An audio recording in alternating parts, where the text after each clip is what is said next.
Thank you for choosing to be here with me today to love up your low back. I'm Megan. Please be sure to subscribe, and thank you, Patreons, for supporting me.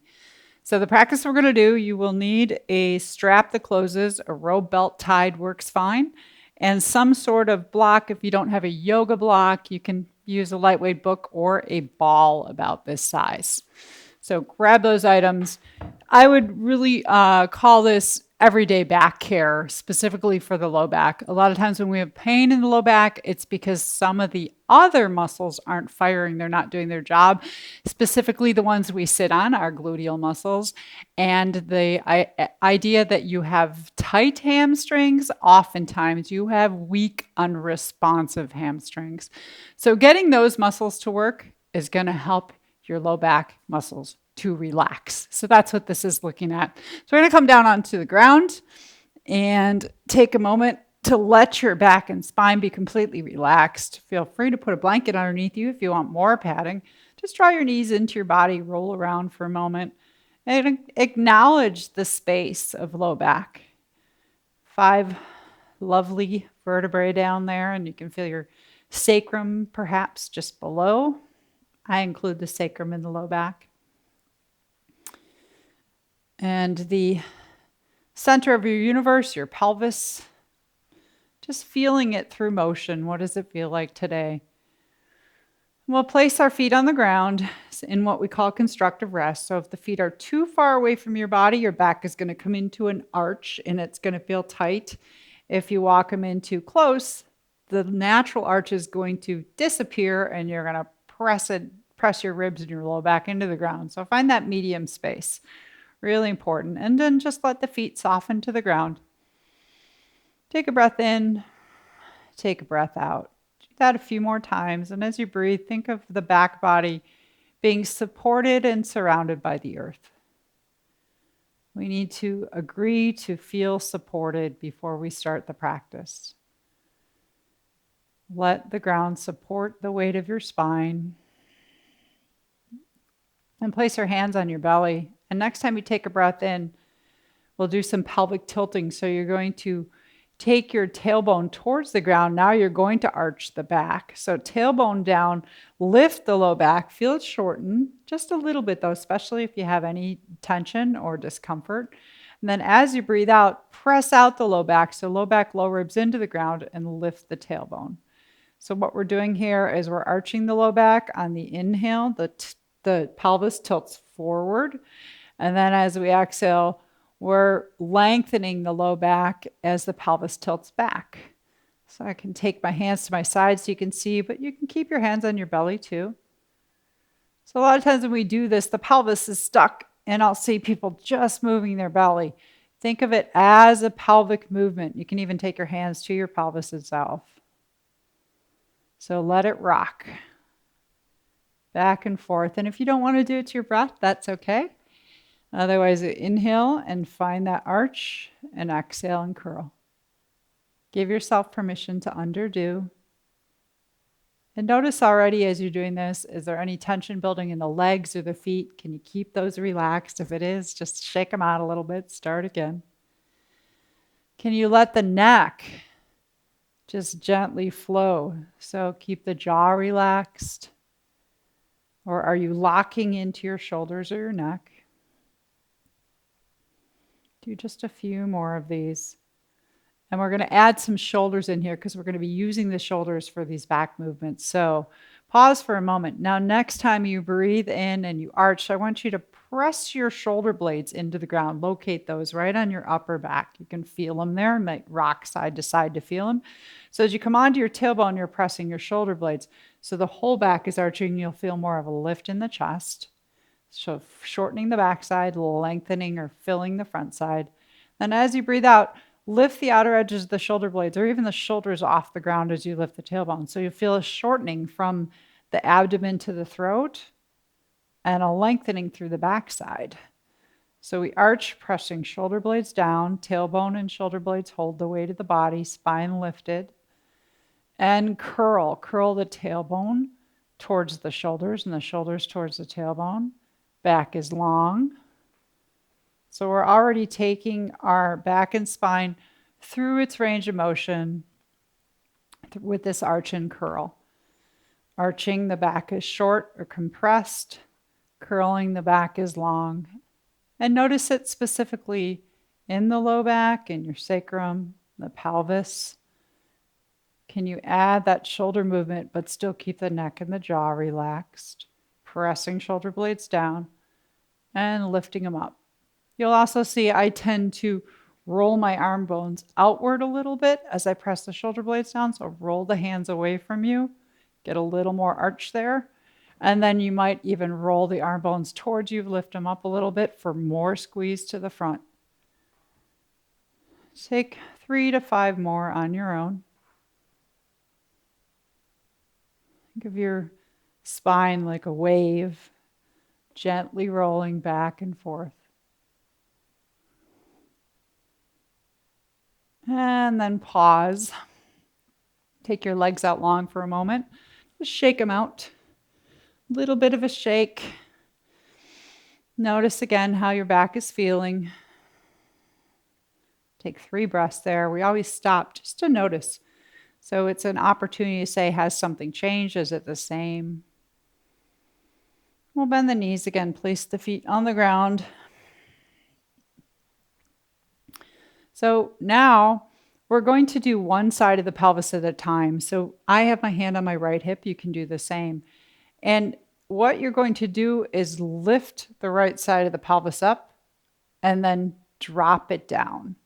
So think of rolling the weight through the sacrum on the back side and into the left hip as the right hip lifts, and take it down.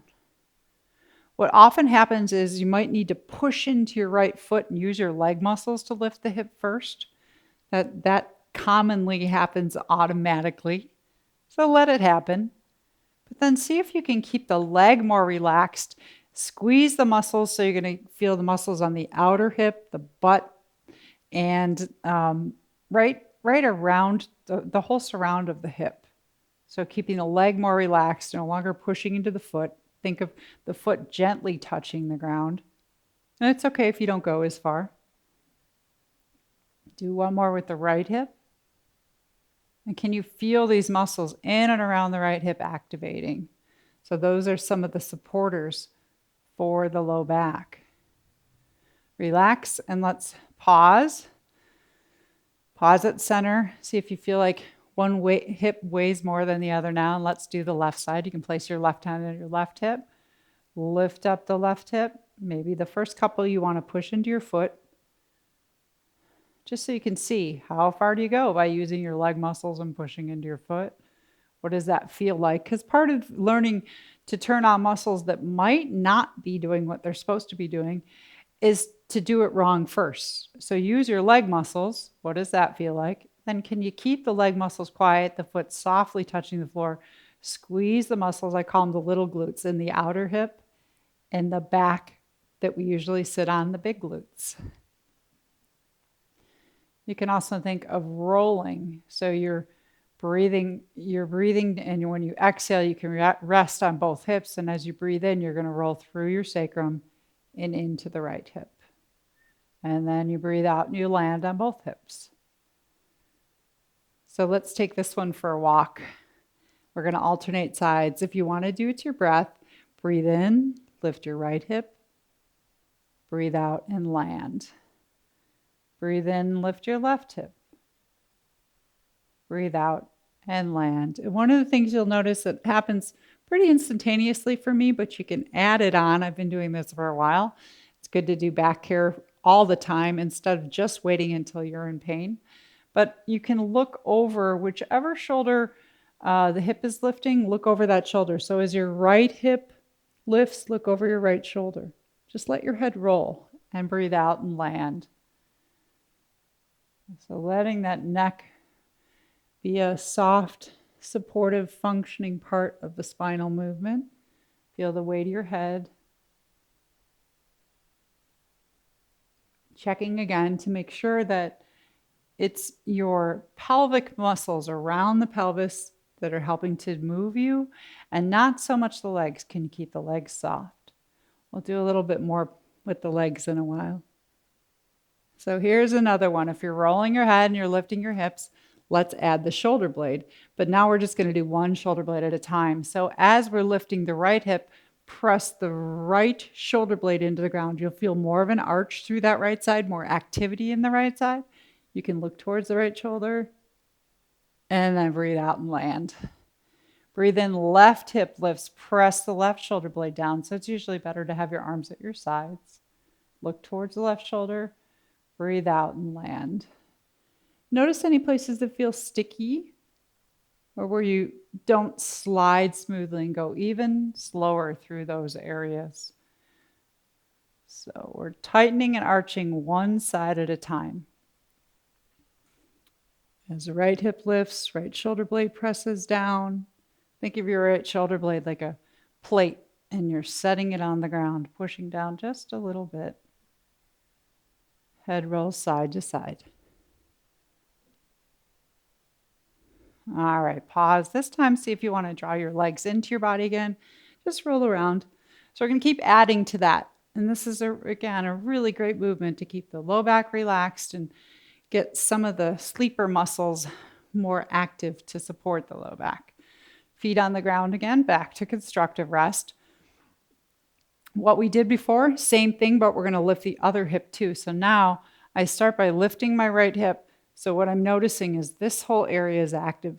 I'm actually going to go to where I'm lifting completely off the ground. It doesn't have to be high, just barely. So the right hip right now is supporting me. And I'm going to slowly switch that out. I'm going to lift the left hip up, let the right hip relax. So now everything is in this side. Right hip's going to dip down. Left hip is supporting all the way down to the ground and relax.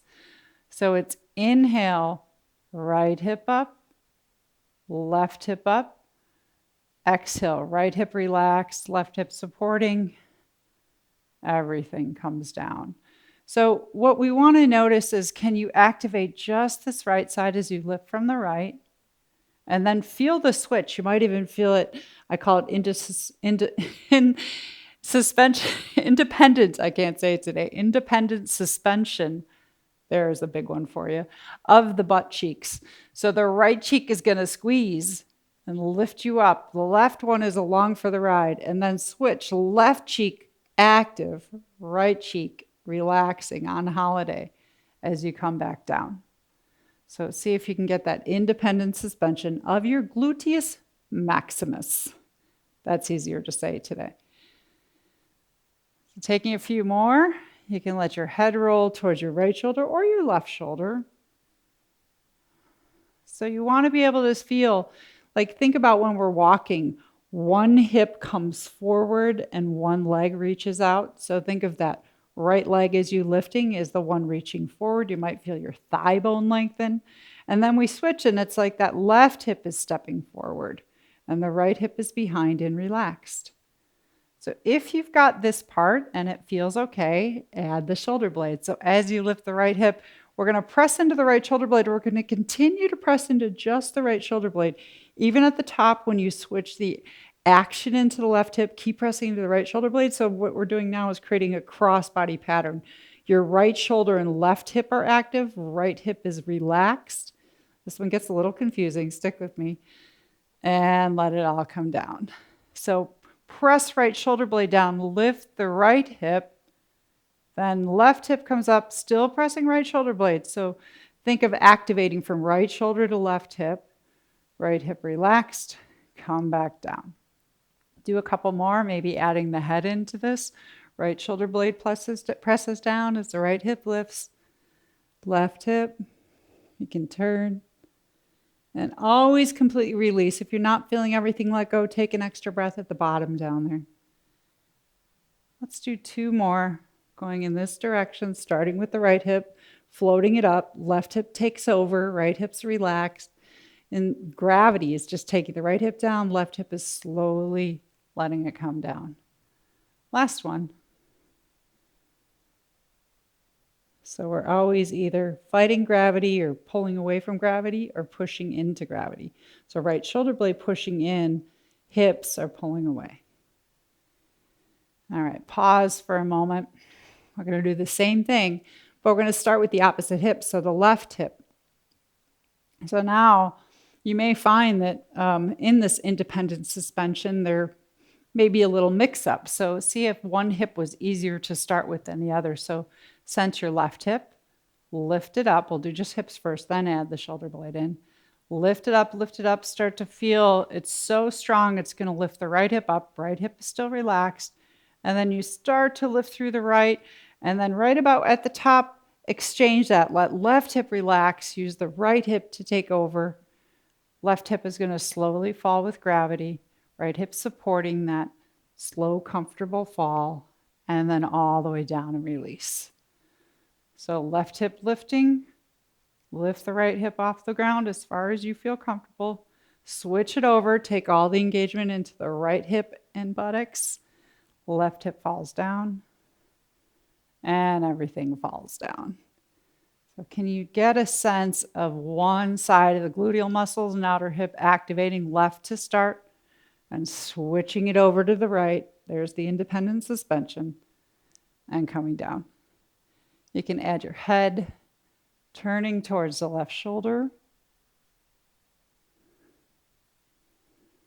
You can also add the shoulder blade. So sense your left shoulder blade where it's touching the ground. As you begin to take the left hip off the ground, press left shoulder blade down. Keep pressing just left shoulder blade. Notice the crossbody. So when you're up here, left hip starts to fall. You can even pause there for a moment. Can you feel action in the right hip and left shoulder? That's the crossbody. And then coming back down and completely releasing. Left hip, left shoulder blade. You can turn your head to the left if you'd like. Feel that switch when the right takes over. It's powerful. And the left relaxes. And then they both relax. Do just a few more here. And we notice things like maybe one side is more friendly when it comes to being active and engaged. Which is your friendlier side? Or which one wants to fire? And then what sometimes happens is the one that really, really wants to fire, it's like, I'll go, right? It doesn't want to turn off. So check to see that both sides are also not only willing to fire, but willing to release and relax. Pressing left shoulder blade down. One more round. And let go. Let's take your legs long this time. Shake them out. Just take a big full body on. So reach through your arms and your legs. Full breath in. And as you breathe out, let everything fall. Again, you got to feel and accept the ground supporting your body. Just noticing any changes. So we're going to move on to using our block.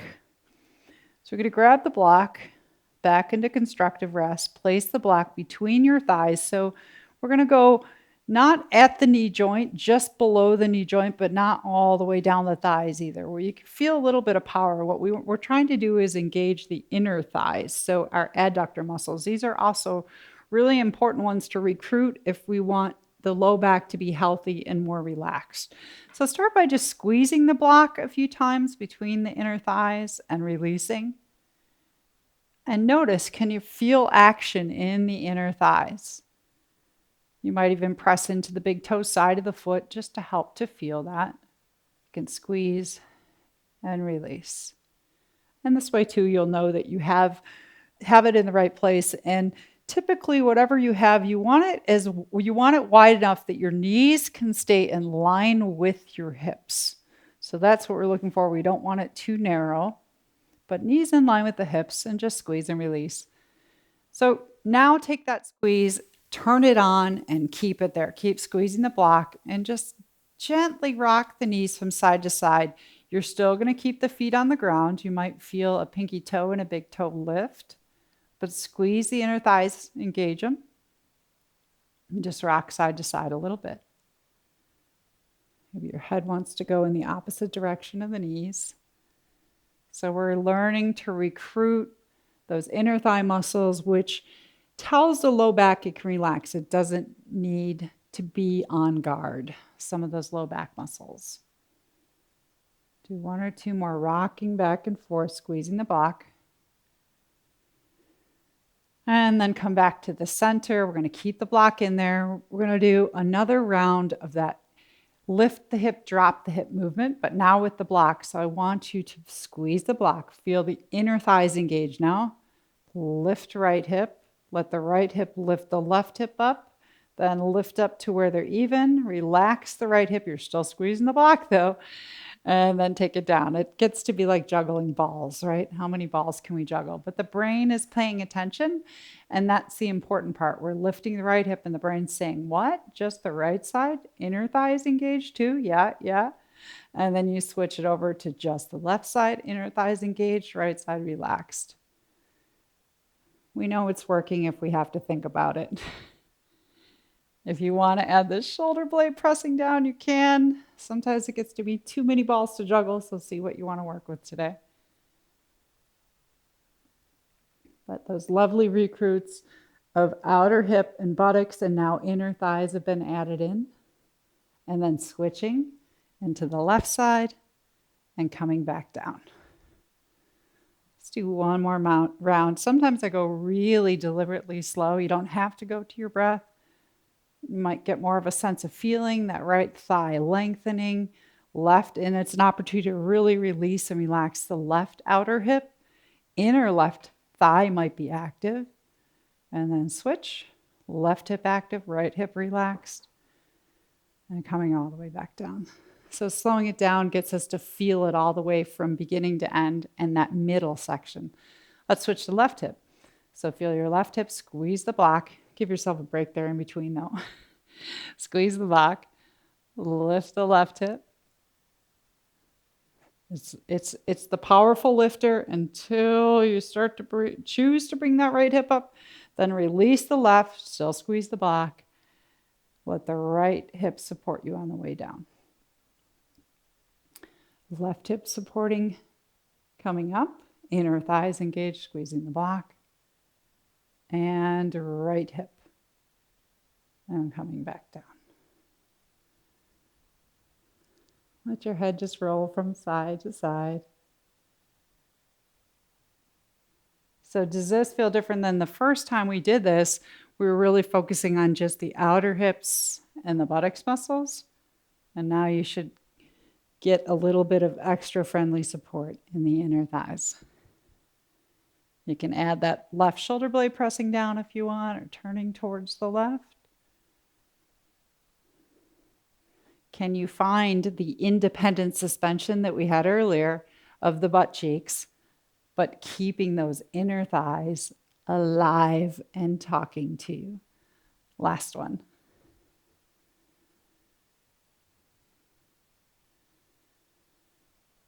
All right. Please, by all means, take the block out. If you want to throw it at your camera because your thighs are shaking, you can do that. I won't even know. But shake your legs out, take them long. Take another full body yawn. Inhale, reach for your toes, reach for your hands, arch your back. Take a breath in and breathe out. Sigh out the mouth and let everything fall. Let it all relax. So we've got one more that we're going to do. Same movement, a little bit different function. So this is where we're going to want the strap, or as I said, a belt from your robe or belt that you put around your waist perhaps. But the key is going to be to put it around your thighs about where that block was. So we want it just below the knees, not on the knee joints. And you want to set it so that once again, your knees are in line with your hips. So we don't want the knees together. We don't want to be way out to the sides, or think of your toes in line with your hips as well. And we're in constructive rest.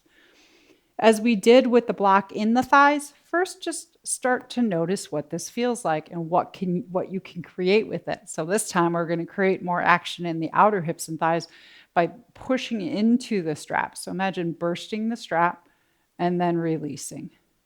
And you'll know right away if it's too far down or too far up. You might have to, I find that it's too far down, I don't get as much engagement. So I got to find just that happy, like the Goldilocks thing, right? Not too big, not too small, right in between. So push out if you want to do this, your breath, push out on the inhale, release on the exhale. You can get a little help from the legs, a little more help by pushing the pinky toe side of the feet down. But that's all part of this, is noticing where we're initiating it. Is it all coming from the feet and the legs? Or can you think of pushing your hips out? What happens if you push hips out into the strap? Even though the strap's up here, versus starting with your feet and pushing the pinky toes into the ground. Next time, push out like you're trying to split that strap. Keep that pressure on and gently rock from side to side.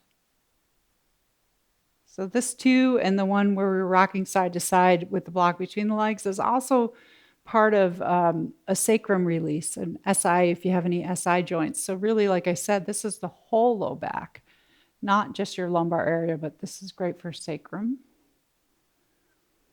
Just gently rocking side to side, keeping that pressure on the strap. And the key with the pressure is you can go to 100%. What does your 100% feel like? And if it doesn't feel comfortable, back off, maybe just 25% or 50%. We just want to feel alive in the outer hips. And then back to the center, relax for a moment. Now we've got our up and down hip dance down. So here we go. We'll start with the right side again. Push into the strap. Keep that active. Right hip lifts up. So now we've got more action in the outer hip and thigh, that right side. You might feel the left side a little bit too.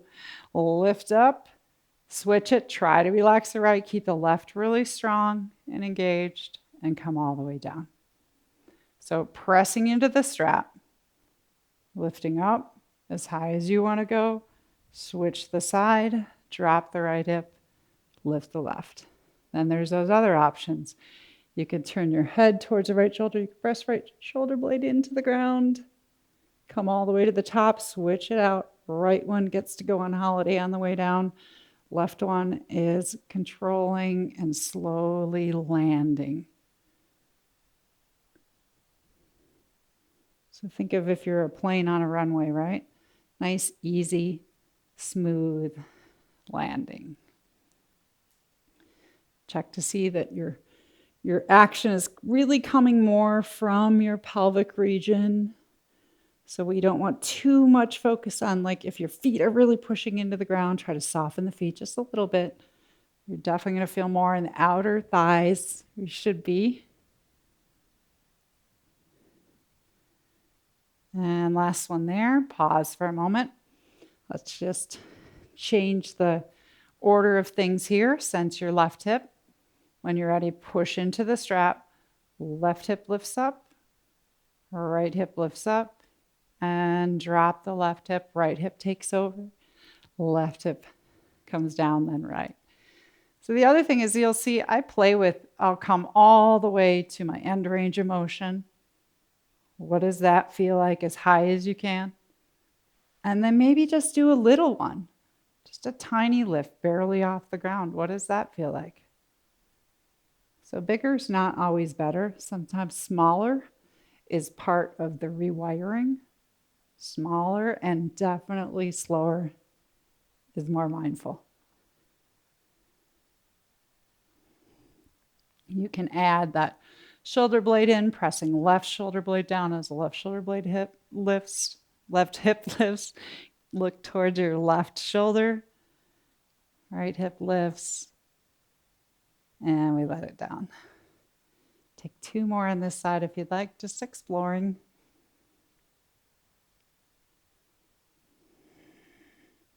So I know that for me, I definitely have some asymmetries where my right hip is always ready to go, ready for action. Left hip, not so much. So I tend to practice the starting from the left hip more than the right, just because that gives the left hip a chance to catch up with the action of the right. So these are just some things you can start to learn to play with.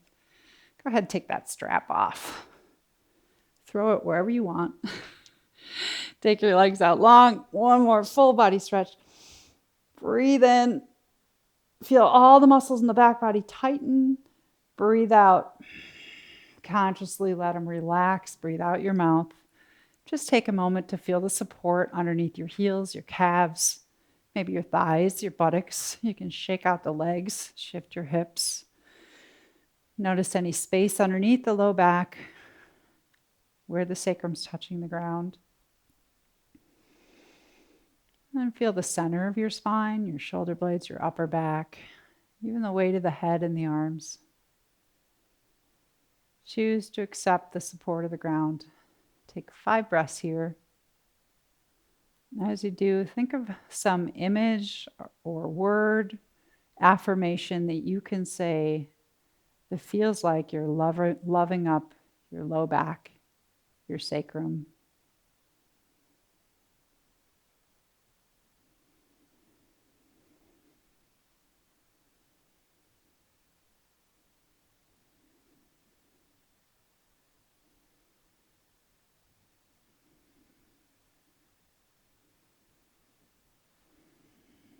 Please feel free to take as much time as you want here.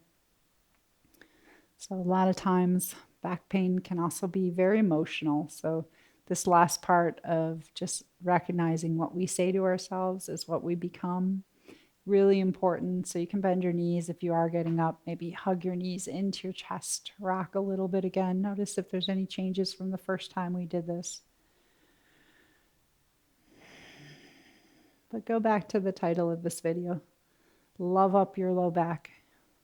It's very easy to say things like, I have a bad back, or my back is killing me. Check your language around your back.